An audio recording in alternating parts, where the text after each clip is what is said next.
Are you struggling with the challenges of being an entrepreneur? Well, I want you to stick around because I'm going to show you exactly how to build yourself up with your bad entrepreneurial self and achieve success. Let's go.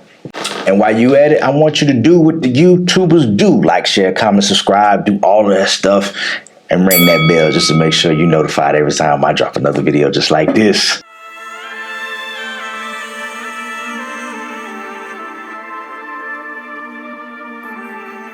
What's going on, y'all? Denzel here once again with another video, and this one is all about the topic of overcoming the challenges of being an entrepreneur. Look, I'm gonna be honest with y'all. I have been on this entrepreneurial journey of mine since, if I'm gonna be honest, since I was a kid. I sat recently and I thought about what have I really done to be an entrepreneur, you know, and the earliest of my days was when I was actually in middle school. I'm gonna say my first entrepreneurial endeavor was burning CDs. Forgive me, I ain't know it was called bootlegging back then, you know? But yeah, I was burning CDs. And what I would do is I would take a CD just like everybody else used to, and I would burn copies, and I'd take a stack of them to school and sell them for $5 a pop. You know, I come with a stack about this big wrapped in rubber bands, and I'd have those rubber bands wrapped in money by the end of the day, right? That was my earliest days of being an entrepreneur. Didn't even know. By the time I was about 15, was the first time I actually heard the term entrepreneur. Now, for whatever reason, it always was a buzzword, and not in a bad way, but it was a word that was very attractive to me. And once I realized what an entrepreneur was, I said, that's what I want to be. And I knew ever since 15, when I sat down, I made my first actual plan. At that time, I was really big on music, hence why I was out there slanging CDs. I was really big to music, and I always wanted to be like the next Russell Simmons. I always wanted to have my own record label as a kid. So I sat down at 15 and I wrote out my whole business plan on how I was going to do that.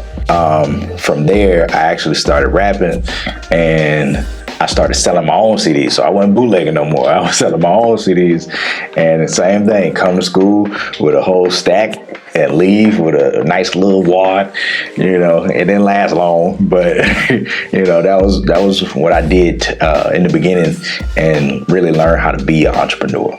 Now, fast forward, I've started clothing lines.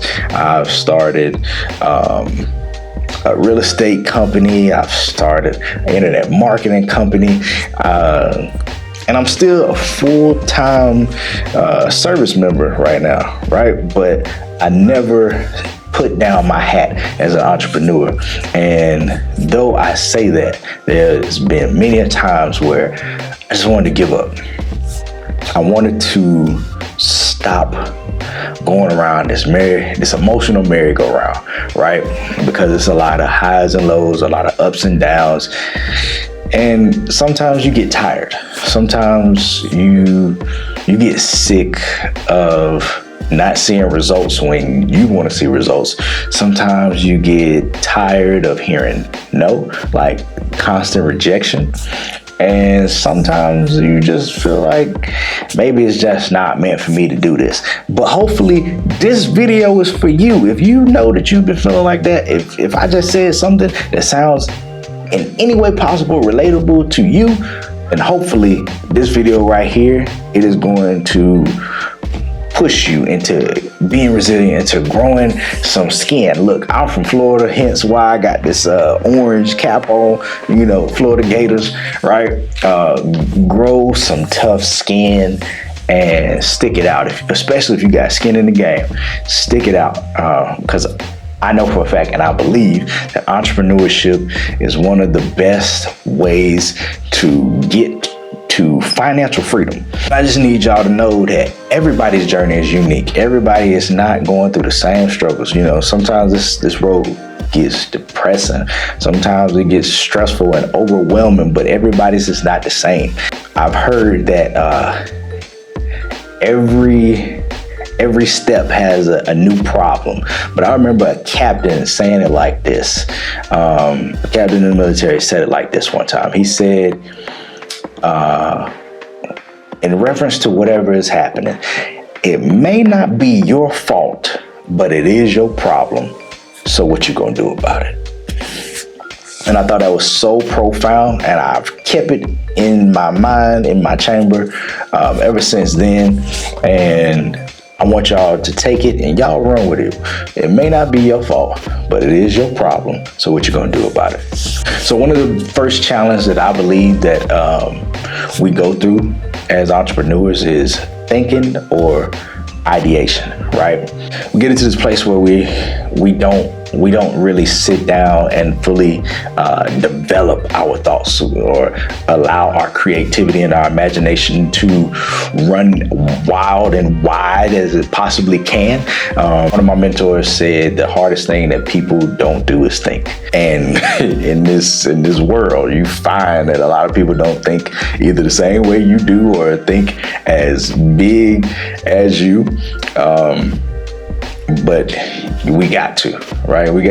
We can't allow our own personal thoughts to stop us from thinking any further. When they say the term think outside the box, think outside the box and all around that joker. This right here, this is what changes the world. This is what changes lifetimes, lifestyles. This is what changes your whole entire well-being. Like your finances change, your family's life change, your concerns change. Just everything changes when you use this. This is one of the strongest muscles. Our brain is one of the strongest muscles in our body. Like, no, not this brains over brawn, right?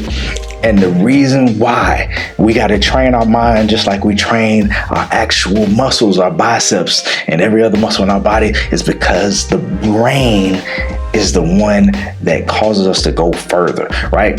Just being in the military, I've seen it time and time again where sometimes your physicality just isn't gonna cut it. Just how physically fit you are just isn't going to help you get over the hump, over the finish, right? It's gonna take your mind to be stronger than your body in order for you to keep going.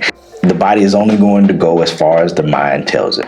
Our next challenge is product development. As entrepreneurs, sometimes we don't develop products in the best fashion, right? You might have an idea and you're like, man, this is $1 million idea right here. And you create it, but did you study our target market enough, our target audience enough to where instead of creating the stuff that we want and the stuff that we think is going to do well, what we should be doing is creating what the marketplace is looking for, creating the things that solve the problems for those who are having the problems. We need to be solutionists. We need to be the ones who are meeting the need. Christ would go with the 12 disciples into each and every last country. He would go into a new country, a new city, right? And he would meet the need of the people. He wouldn't meet the need that he knew they had. He would meet the need that they knew they had. And then he would over-deliver and then knock out the rest of the stuff that he already knew what was going on. That's the type of entrepreneur we need to be. We need to be able to supply what they're asking for, but also over-deliver and give them what they didn't even know that they needed. Next would be funding. Sometimes you feel like you gotta have money, and just like the saying goes, scared money don't make no money. You got to spend money in order to make money. That's what they say. And to a certain extent, that is true. But when you are able to provide so much value, or you're able to communicate that value, should I say, people are going to come and help you with your dreams. I had a friend of mine She's a motivational speaker. And I remember we was on the phone and we were having a conversation, and she was like, hey, I'm about to go to this dinner tonight. And pretty much what I'm going to the dinner for is to pitch an idea to these people who literally told me that they want to back my idea. Now, she said that she had already had a conversation with this one person, and he was ready to go ahead and throw up 100,000 right then and there. But he told her, what I want you to do is put all this that you told me on paper and come and pitch it to my friends. And my friends, they are wealthy. And I know once they hear it, they're probably gonna feel the same way I feel, and they're gonna want to put money behind you as well. That's the type of stuff that we got. Like, if you can't fund it yourself, there are people, venture capitalists, and you don't have to go the venture capitalist route, but you got venture capitalists, you got people who are willing to donate, you got people who are just willing to help you fund your vision. I remember when I was just starting out in Christian hip hop as a rap artist, I knew I needed to have merch for my tables and stuff just to sell whenever I have a show. And there was this company called Goodwood NYC, and they were very good at making I won't say street, but it was like jewelry, like in the form of chains, bracelets, and all types of other stuff out of wood. So one day, I gathered up enough courage to say, hey, I'm gonna send them an email. And I said, hey, my name is Denzel. I'm a Christian rap artist, and I just need to know how much would it cost for me to be able to get some bracelets from you guys. I want to be able to pass these out at my shows and just have them communicate my faith, right? I'm paraphrasing, but I said something along those lines. And the creative director, he was a believer as well. He saw my email and he personally emailed me back and said, hey, how about this? Give me your phone number. Me and you need to have a conversation. And me and him, we had a conversation, and it was just me just telling him, about my faith, because he hadn't, I don't know, it was just something about me being a Christian rap artist that was very interested to him. And with him also being a believer, he was like, I'm going to send you a batch of bracelets with your logo on them on the house. Don't even worry about it. It's on me. And he sent them, and I was able to start. I monetized that idea, just boom, just right then and there. And me and him, we was able to create an awesome relationship, brotherhood. He even went on to help me create my very first clothing line. And he funded the whole thing. Like, it was my vision, but he was funding it. So y'all know what I'm trying to say.